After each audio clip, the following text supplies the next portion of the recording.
Hey guys, this is DPSI. So here we have the 1600s game, which currently is the highest multiple of 100 rating that we have for anybody on the site. So currently we have, our 1600 player is Go 7 here. Currently rocking 1667 or so. And his opponent is Tordred. Who a former owner of the top rating in all of Advanced Wars by Web, is currently in the 1500s. So Go 7 game. So this is sort of like highlighting Go 7 here as the 1600 player. Just to talk about him for a little bit. If you don't know about Go 7, you've been living under a rock. He sort of took the world by storm with his fog play, and then proved himself to be a fantastic standard player as well. Torjed, similar story, rose meteorically through fog, and then has since proven to be a very good standard player also. Both new players too, in the sense that they came along when the reboot camp was announced. I guess that was about a year ago. So, new to me, but they've been around for a year, so they know all our secrets by now. So okay, so yeah, let's get into talking about the match. So we have tier 1 match. We have Sasha versus Javier. So Sasha, always kind of a hard time figuring out when to pick Sasha. It's kind of, a lot of it to me has to do with whether you get exceptionally fast vehicles out of her opening, and whether those vehicles are able to influence the battle in a decisive way. So that's kind of how I think about Sasha. So we'll keep our eyes open for exceptionally fast vehicles and see how those disrupt the game. And then the other CO picked here is Javier. So I don't know if you guys remember, I actually featured a different game here featuring Go 7 where his opponent was Javier. And I think the Javier is Dejas actually. And well, the way that one ended was on like day 9 or something, when Go 7 was able to take both comm towers. So Javier is very risky here since the comm towers are so contested. If you're able to keep and hold a comm tower, you can potentially try to get 2 comm towers and win the game immediately. But if you lose both of your comm towers, then you're probably lost, just period. So we'll keep track of Javier here. Sort of keep an eye on his tower safety. So the map is Vandalism. As I said, it's been featured before. It's a weird map. There's like these landers that can drop and trap each other. Again, contested cat towers. Airports that are pretty close to each other. So a lot of spicy stuff here. Very unconventional fog map. So let's get right into it.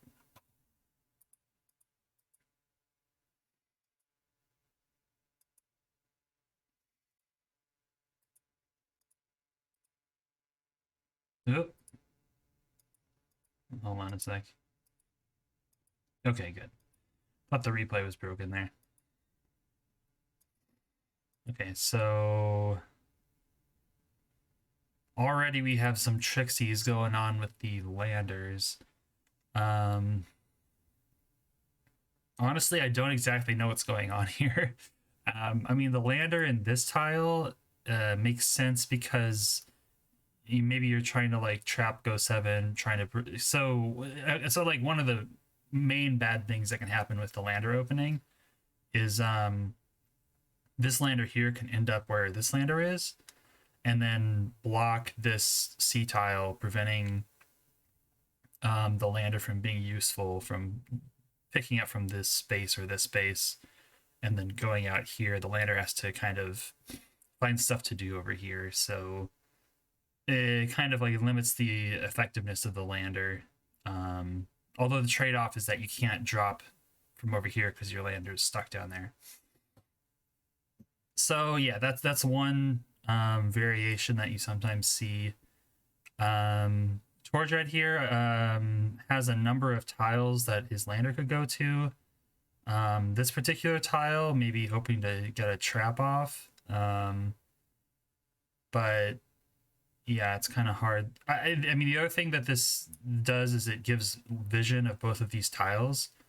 So Tordred gets to know if Go 7's lander passes by.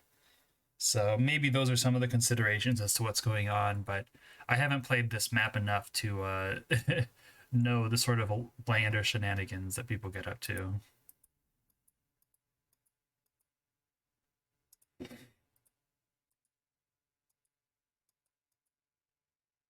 Okay, so Tordred gets trapped here. Um, actually, I had the turn backwards, so it was Tordred to move, and so Go 7 traps him there. Not sure who that benefits, but it happens. Okay. As for the infantry movement, Tordred's first infantry looks like it's gonna potentially go for the airport. Not going for the immediate two chain there, which is a little bit curious. Potentially, it could be going like straight for the tower to prevent any shenanigans opening up the game.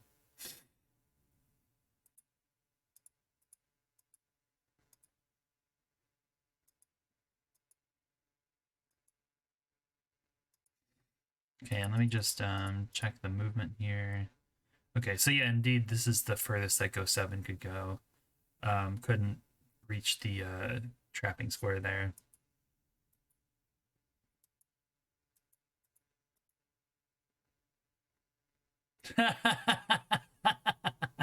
Okay. Okay, that's a move. All right, so Go 7 feints as if he's going south down here to I don't know, do some stuff. Feints going down and then loops up and then tries to go for another trap, presumably. Oh my gosh, he's so tricky. Okay, so indeed this infantry looks like it's gonna go straight for the tower, which makes sense because yeah, the tower here is just so dangerous. It's so easy to lose it, which is exactly how Javier loses the game immediately.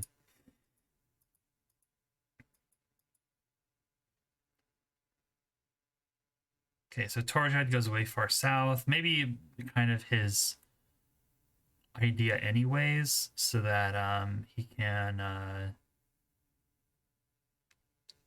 load it up from, I don't know, one of these infantry next turn and boost it over there.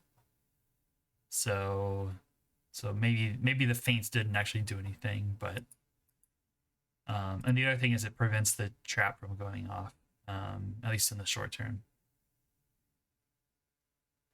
And actually, this area doesn't really get trapped because it doesn't have a one tile choke. It's all two tile chokes.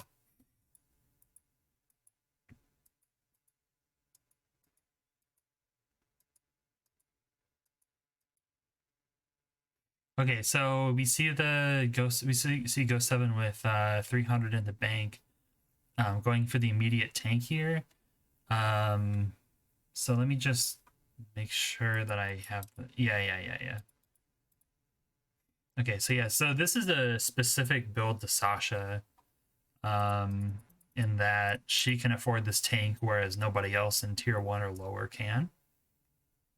So we'll see what this super fast tank gets up to.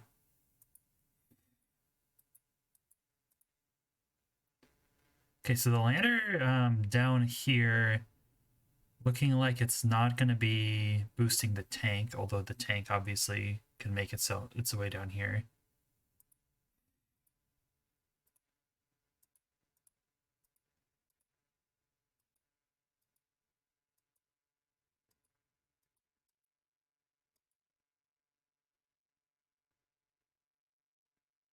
Okay, so by putting the lander on this tile, it's sort of um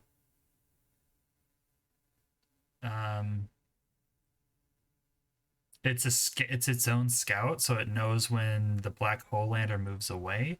So then Ghost 7 can know to populate this and trap the lander when he wants to. So pretty slick movement there.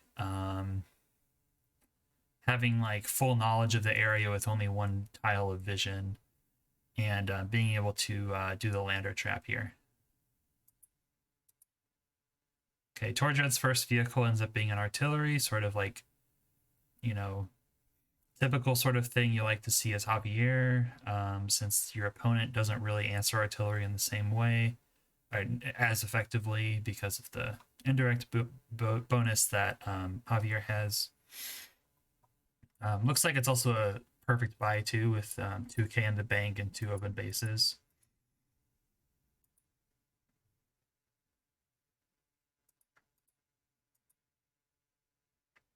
Um, and for what it's worth, this could be a tank if this infantry hadn't gone straight for the tower, if it had captured the airport or captured the city first.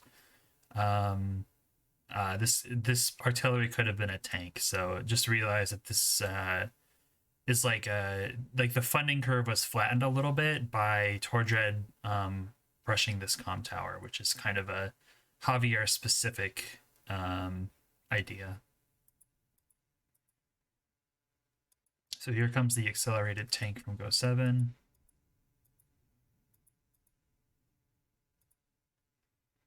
Okay, and it looks like this capture is going to be protected by the accelerated tank. And then we have a recon here. This is kind of what we saw last time Go 7 did while playing this map, is pumping out a lot of vehicles from the 2-base side and then sort of putting a lot of pressure here early on. And then, as expected, the lander gets into the 1-tile choke. So the lander doesn't exactly do nothing this turn. It still boosts an infantry up to a mountain to get the city in 2 turns, whereas it would normally take 3.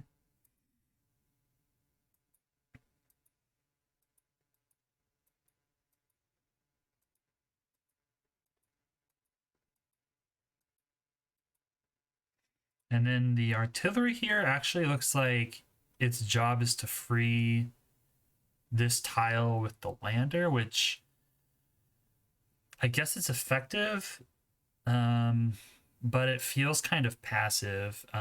If your first vehicle is just like freeing up, like taking 2 turns to free up the lander from moving, it just kind of feels like it's not exactly getting you much tempo. It's just like a long-term move to eventually try to free up this lander tile using 6k to do that.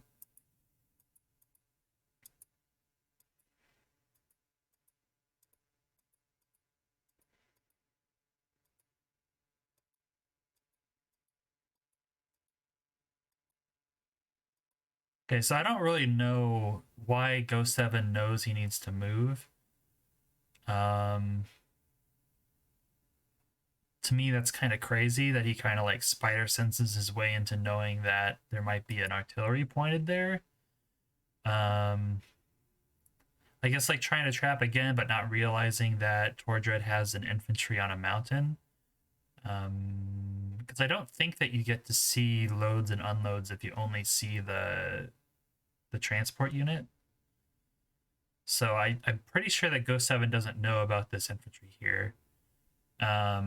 But you know, it's like it's an effort to trap here again. With the crazy spider sense that this artillery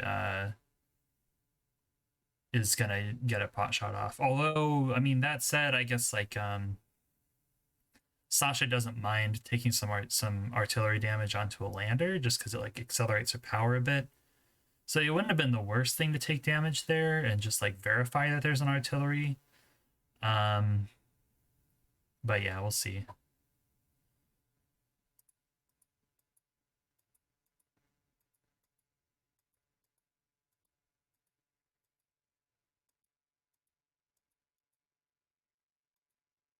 Okay, so let's see. Torjed does take the path. Okay, actually, there's interesting. So Torjed actually takes a path where Ghost 7 gets vision of the lander leaving. I would have expected that Torjed takes the path here, here, here, here, here, here. Just so that he leaves Ghost 7 completely in the dark. I'm not sure what it accomplishes giving Ghost 7 vision that his lander has left the area, because kind of like encourages Ghost 7 to sit back in the oh, that's right, he doesn't. No, Torjed had full knowledge about this lander, so he knows that it's there and he decides to walk into vision anyways. Okay, all right, I'm very confused.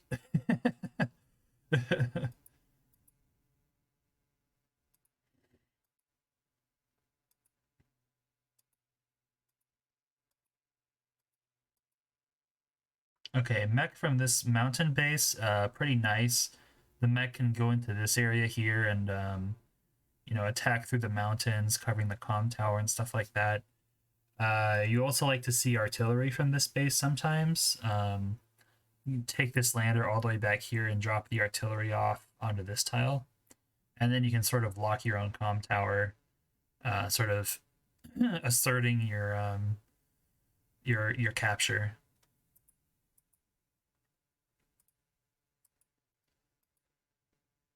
Okay, so Ghost 7 sees that this comm tower has been captured very quickly.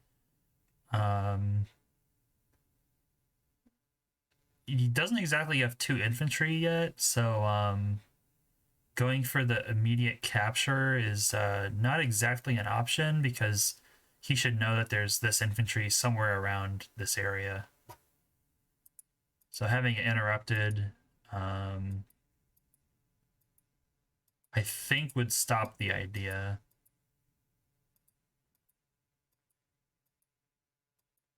Okay, actually gets off his own capture and goes for it anyways, despite not having a second infantry to join cap. But I guess you could capture, get hit, kill the hitting infantry, and then capture again, and then it's like a 3-turn cap, and then I think it's fine. I think that works.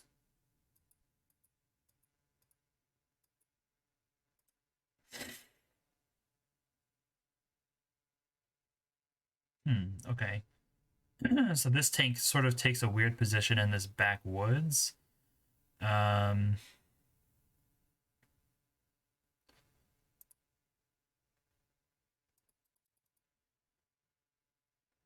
I I think by the math, since this is the first infantry, you can know that it has to be here or here. Since you knew the lander was busy, so I guess the tank going into the woods is just like a play to get a little bit closer to these 2 cities. So okay, I'm not gonna overthink that too much.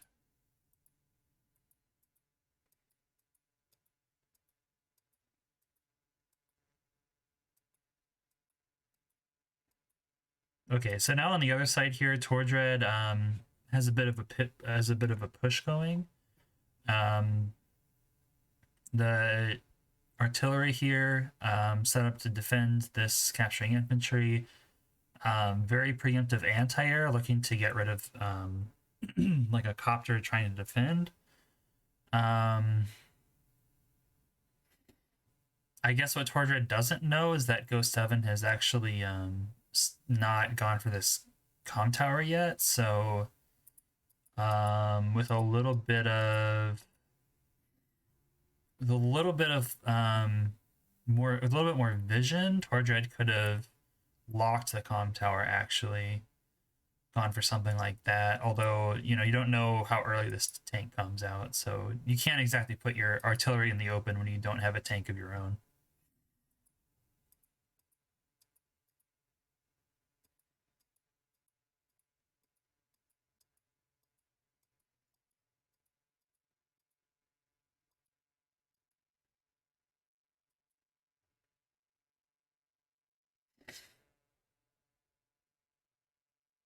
Okay, so this infantry actually kind of goes off to the shoal.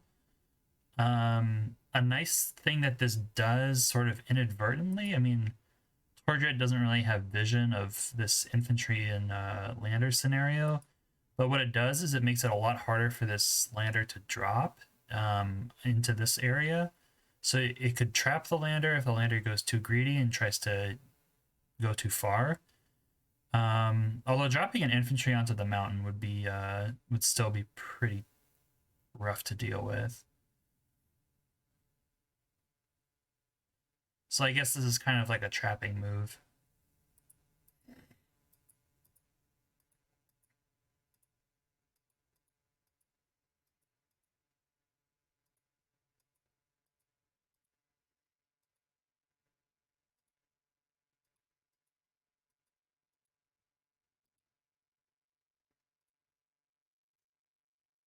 Okay, and then here's like a really nice combination here by Go 7, pushing with the tank covered by the artillery.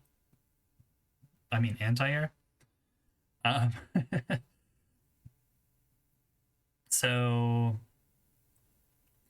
this is kind of a deep push where like all the units kind of work together pretty nicely. I mean, the one thing the recon could have done a little bit differently is try to get vision while also getting vision of the airport. So 1, 2, 3, 4, 5. So like moving to this tile maybe. Well, I guess then you're seen by the infantry. Yeah, so I guess there's not really a place for the recon to go where it doesn't get spotted. I mean, what does it gain by looking this deep? Is it gets to see the mech way back here on the mountain, so it kind of gets to see these two mountains in particular, knowing that there's no mech there, seeing the infantry here. Um,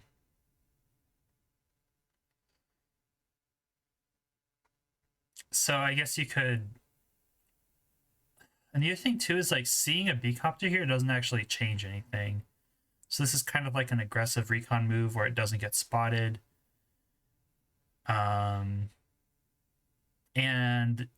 it doesn't matter if there's a B-copter or not, you're still going to move the same way with these two vehicles. So maybe this is just kind of like the most aggressive scouting while keeping the recon unseen.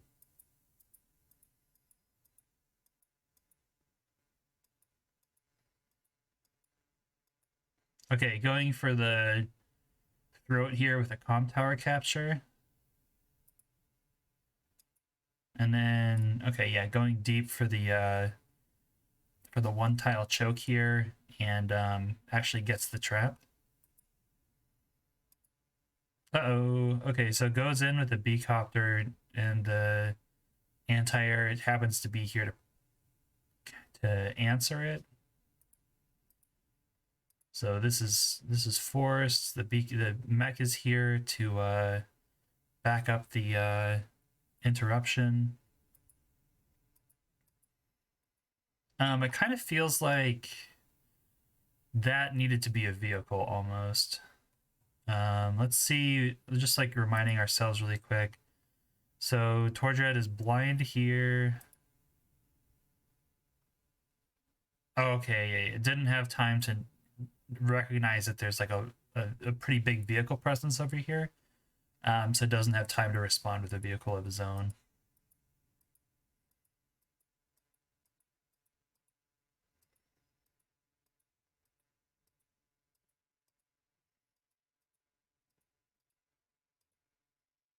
You can sort of see the stark difference between Go 7's advance here with having a tank being able to sort of dive deep and even go for a tower capture as opposed to Tordred's, whose lead anti-ground unit is artillery. So he has to advance a lot slower, actually giving Go 7 time to capture this comm tower.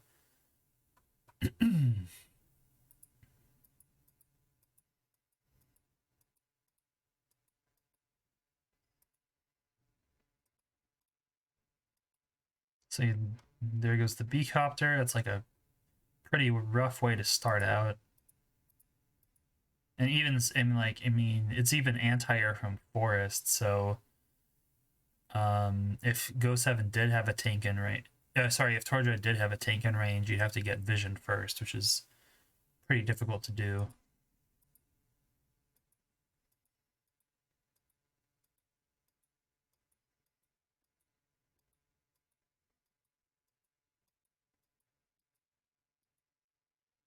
Wow, the Peacocker goes so deep, but it happens to be out of. Oh, I see. So the tank sees the two infantry and sees it as out of vision. Oh my gosh.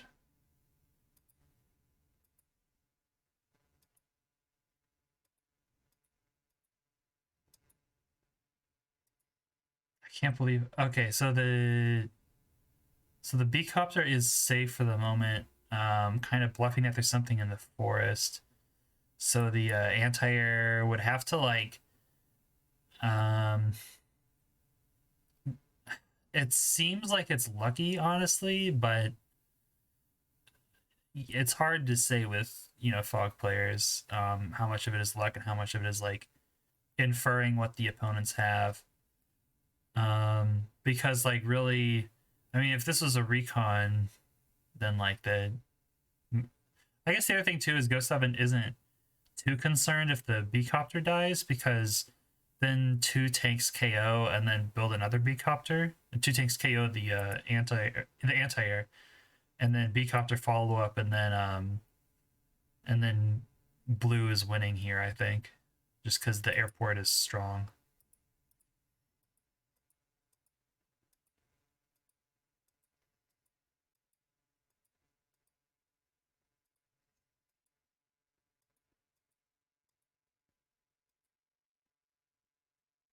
Hmm. Kind of a weird lander move here, going to this tile instead of max ranging it over there. Um, Tordred sees that Ghost 7 has this much vision, so this lander doesn't really get to play any tricks because Ghost 7 has full vision of everything. So yeah, not really sure what he's doing there. I guess he's kind of blocking. Oh, I see. So now this lander, it doesn't actually like deny any tiles. So yeah, I'm not really sure what that movement's all about.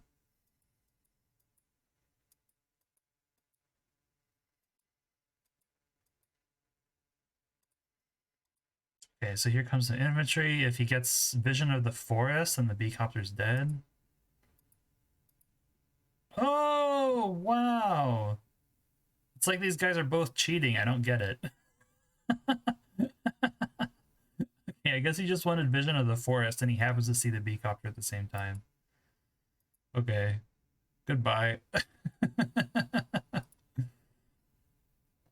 Yeah, weird that they just happened to make the right play both times. I mean, I guess this is like a pretty.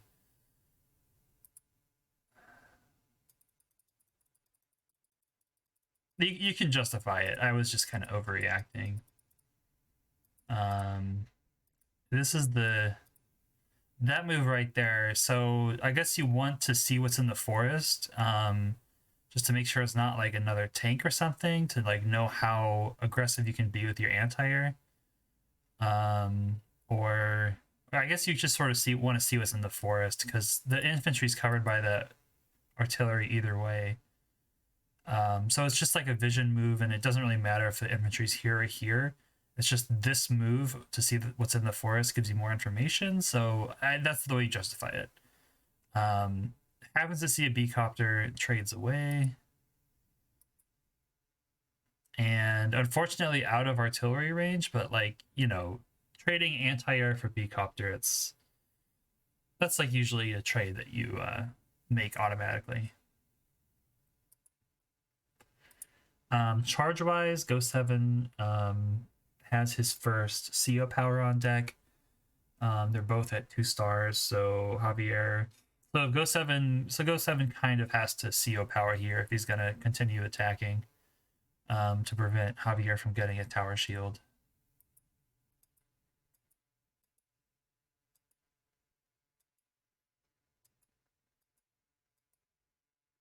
Yep, so attacked first and then brought down the power. Actually doesn't even completely clear the bar, which is kind of interesting.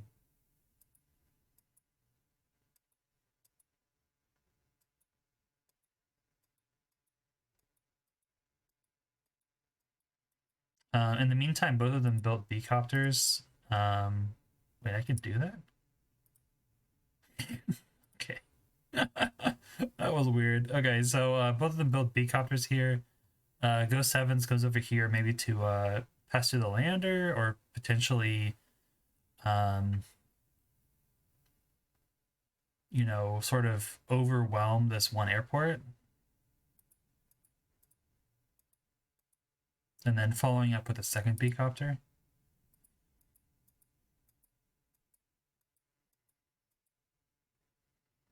And that looks like another sort of full buy from Sasha, so another sort of Sasha special. Actually doing double B-copter.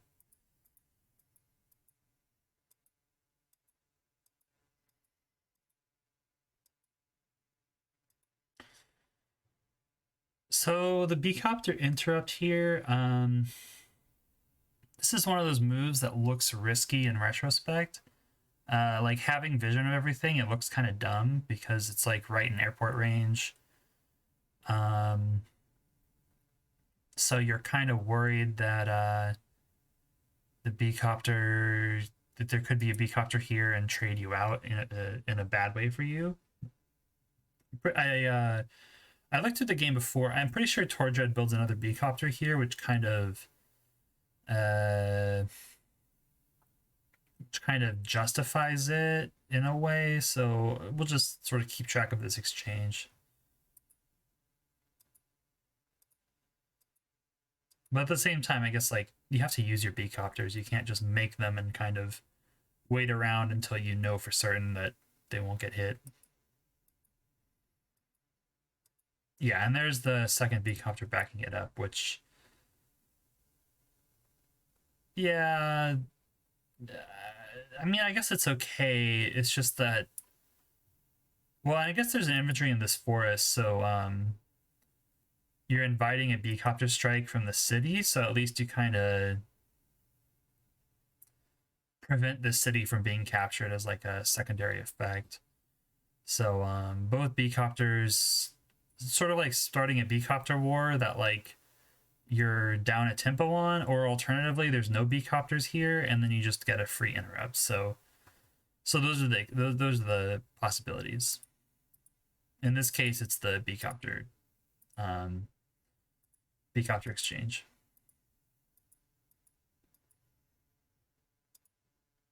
Okay, in the meantime, Go 7 kind of retreating to a deeper forest.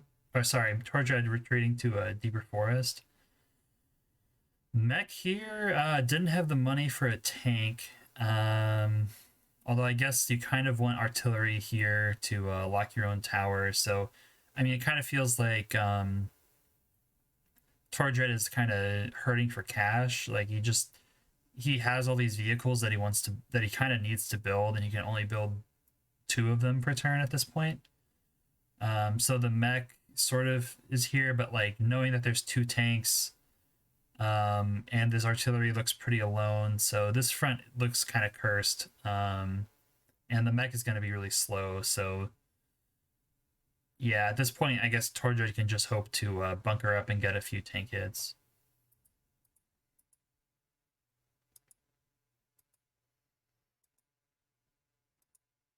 Okay, an attack here into artillery range. Oh, and gets the spot from behind. Ouch.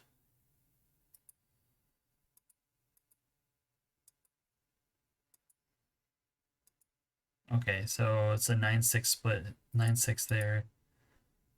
I'm kind of, and a lot of like, two full HP infantry right here. So it's looking really rough. Both of these properties looking to get captured next turn. Okay, and then here's the B copter getting involved. And actually being able to attack from the left because this B copter was built a previous turn and was over here. Probably something that Torja didn't account for because now this infantry can continue capturing, now within one turn of finishing cap here. So probably not in the plans for Torjud for that to have happened. and now he's kind of forced into this B-copter trade that he might be a little bit scared of, just because it's a big commitment to continue B-copter trades like this. The airports being like within one turn of each other, or well, two turns of each other.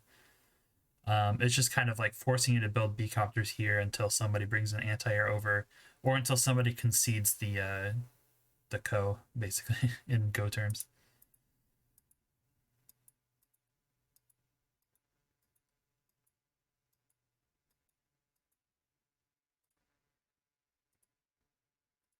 Okay, so here comes the trade. I remember looking at something about this trade and thinking it could have gone differently. No, never mind. I think I was mistaken. So, okay. Oh, I was thinking of the next turn. Okay, so then the B-copter finishes off. The idea, I think, is you want to attack while keeping this B-copter surrounded by healthy infantry, and then build another B-copter behind it, and then hopefully you don't get first struck onto this B-copter, and you kind of win the exchange.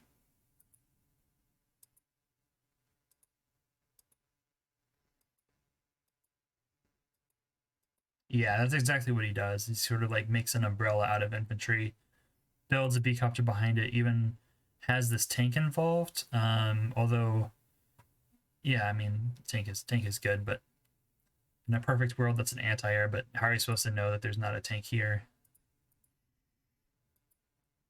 Okay, so the artillery sticks around and takes a pot shot instead of retreating behind these infantry. Not sure how I feel about that. I think you probably want to get this guy out of there, heal a turn, and then it's good as new, pretty much. Um, Taking a pot shot is like instant damage, but doesn't really do all that much against this many tanks.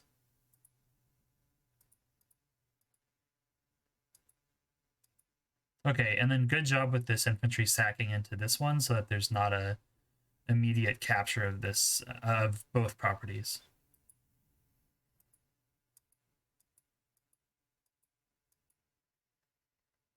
I think this is a nice move here by Tordred, sort of sniffing out that Go 7 has, B-copter, tank, tank, tank, killed a B-copter here. So, like, that's, 5 expensive vehicles all on one front. Sort of seeing that there's double B-copter spam and kind of recognizing, okay, well, there can't possibly be that much stuff over here, especially if I can back up the attack with Mech and Forest. So, surely I can get a free hit over here.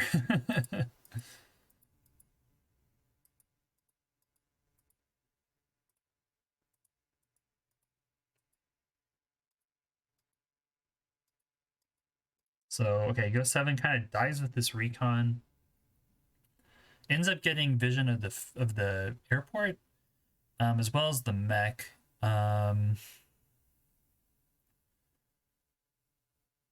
You could wonder, does this anti-air trade into the mech? But then it loses to the tank and then B-copter build, and then I think it's more cost efficient for Tordred at that point. So I think this anti-air stays safe. Okay, so here comes Market Crash. One nice optimal thing that you really like to see Sasha's do is like do your expensive vehicle hits if you can without CO power, and then CO power, and then do your infantry hits with boosted attack, which don't charge very much value. So nice little optimization there. It actually gets the 2-hit KO onto the mountain infantry, which is pretty substantial because it's a Javier infantry on mount. Yeah, so plus 50 defense.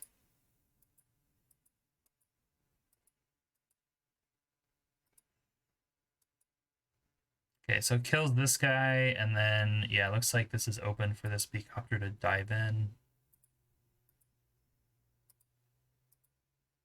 Actually, a lot of infantry strikes here.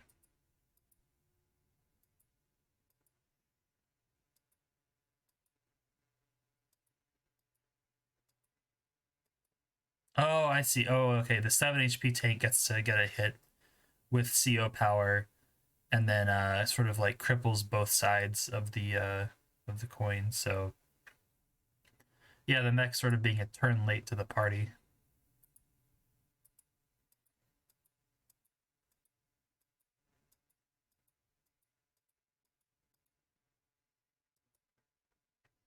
Okay, so Tordred, I guess Ghost Heaven does the power in the middle of the turn, although ends up charging Javier CO power anyways, so kind of debatable how effective that was in the end. Just like, if you're gonna, I mean, the point of doing this CO power halfway into the turn is so that you can deny them from getting power next turn.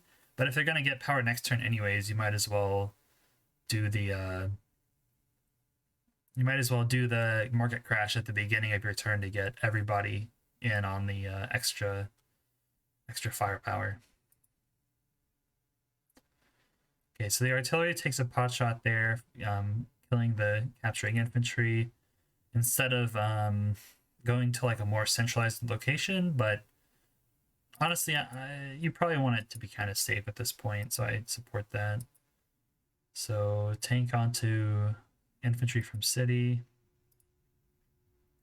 Here comes the Javier CO power that we've been looking for all game. Let's see how useful it is for him.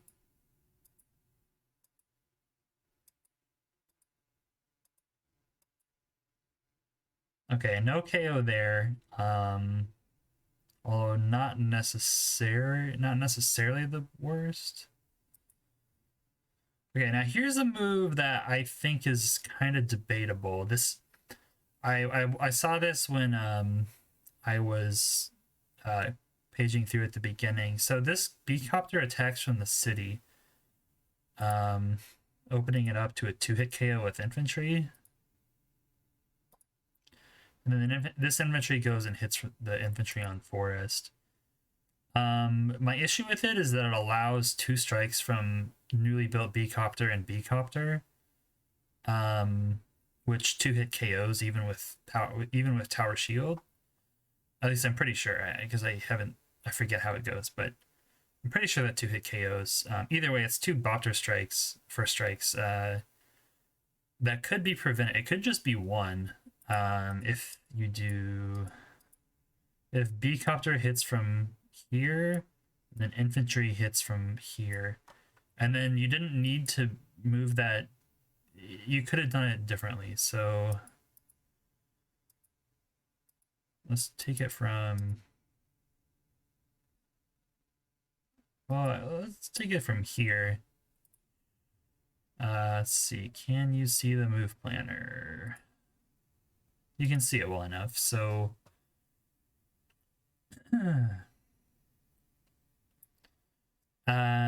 instead of getting your beecopter 2-shot, oh, I see. It takes it from the top. So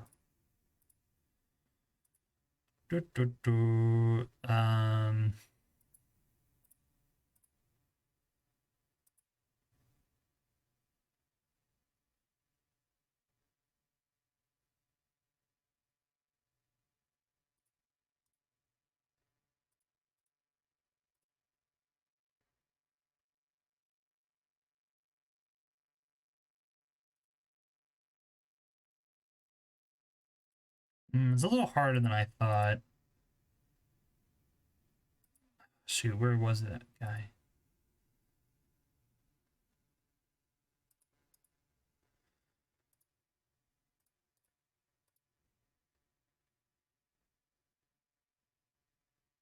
Okay, actually, it didn't go the way I thought it did. Let's see. One more time. So you need.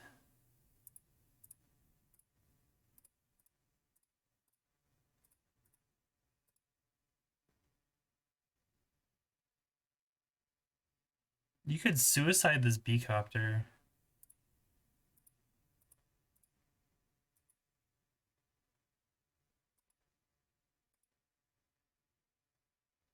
Oh, you could do.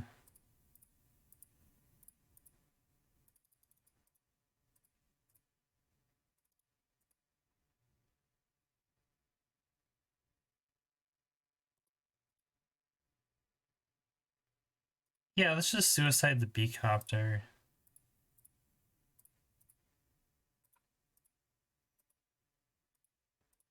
So in this case, the B-copter only gets hit once, and you're pretty confident there's probably a B-copter here. So first strike.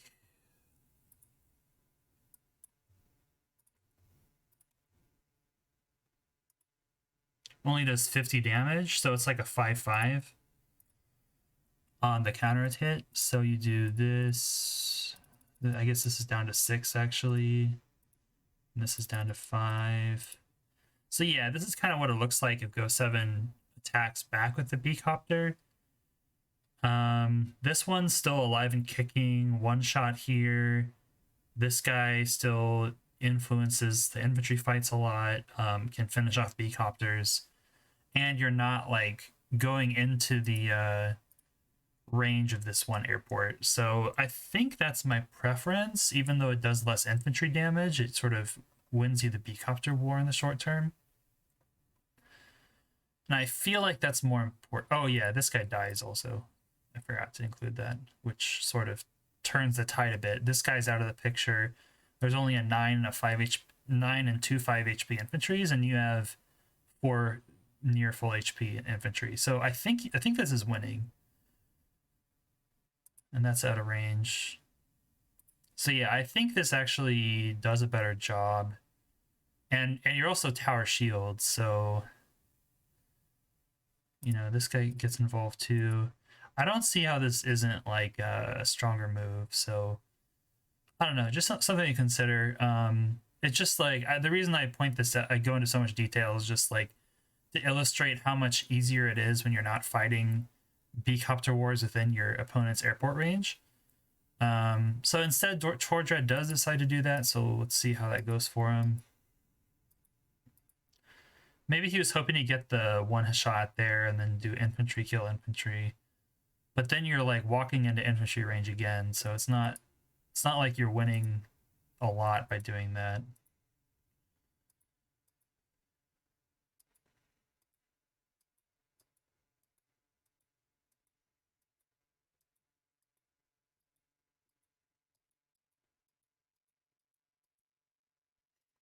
Okay, so now Ghost having to move, who just like won this exchange pretty handily, having done a lot of damage to the tank while healing, not to mention while healing. Did huge damage to this mech, so now Ghost 7 gets to clean up here and enjoy the copter KO on that front.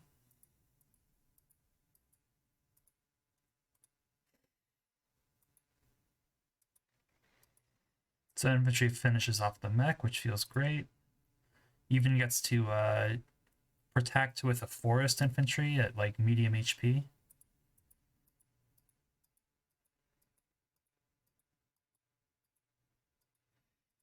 Okay, nice double drop here. Both infantry getting sort of full vision of what's going on over here. Also, like threatening the comm tower in a really big way.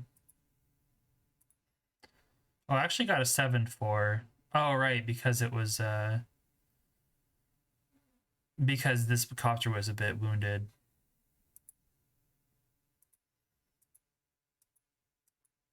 From hitting the interrupt. I don't know why. He probably hit an infantry or something. I'm not gonna trace it all out right now, but I think you get the picture. The only I closed the tab. Okay, moving on.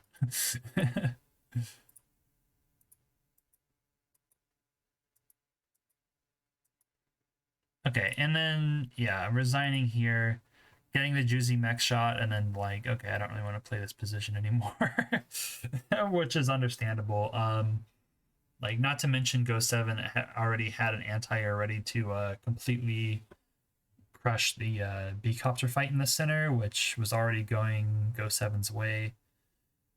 Sort of completely won this front, almost completely won this front. Well, he's about to completely win this front. And yeah, as we said, winning the B-copter war here. So this is about to fall for Tordred too. So really great game. Go 7 going for some crafty stuff. I think what we saw was I think less like less apparent was the Sasha boost to initial vehicles, and more what we saw was like, since Tordred had to rush to get this comm tower, it kind of felt like he fell behind on this front as a result. Kind of, I mean, first infantry doing like 1, 2, 3 capture comm tower and not capturing anything else, like, is a huge disruption to your capture phase. To give you an idea of how big of a disruption that is,